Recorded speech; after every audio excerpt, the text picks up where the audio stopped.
Another big report this noon from the federal government coming out about hurricane season. Storm team meteorologist Glenn Glazer has NOAA's forecast and why the big takeaway is for us here in South Florida. Good afternoon, Glenn. Well, this is a very important forecast. It's the official government forecast for the 2011 hurricane season. Let me show you the numbers first, and then we'll talk a little bit about it after that. But here are the forecast numbers from NOAA, the National Oceanic and Atmospheric Administration, forecasting 12 to 18 named storms, 6 to 10 of those being hurricanes, which means winds above 74 miles per hour. Major hurricanes, 3 to 6 of them. That's a Category 3 hurricane or higher. Now, these numbers are obviously forecast numbers. That's why it's called a forecast. And this is a 6-month forecast. Hurricane season runs from June 1st to November 30th, so a lot can happen then.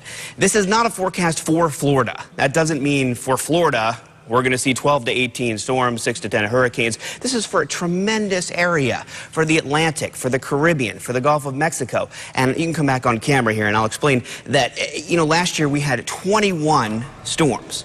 A tremendous number of storms. Do you know how many U.S. landfalls there were for major hurricanes last year? 0.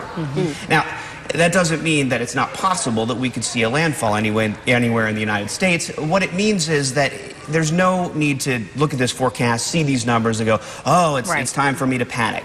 This is just something to keep in your mind that it could be an active season. You should have your hurricane kit ready.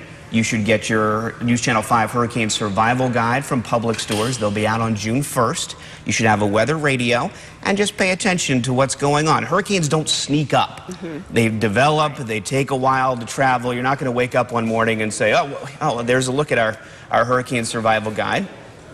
That will be in all public stores. They are free. They have a list of all your hurricane supplies, evacuation routes, little tips for you on how to do certain things during hurricane season. Very, very helpful. So this is not a reason to panic. This is just for informational purposes. Here are the forecast numbers submitted by the U.S. government for this season, and we'll see how things work out during the season. And if a storm comes this way, we'll let you know in plenty of time. Could be a little worse, could be fine. Much better. Yeah. We do have James Whelan, meteorologist James Whelan, down at the Governor's Hurricane Conference in Fort Lauderdale. He'll be live with us in just a few minutes to get some reaction from the experts on what they're thinking about this year's hurricane season as well. All right. Very good explanation. As always. Thank you, Glenn. Sure.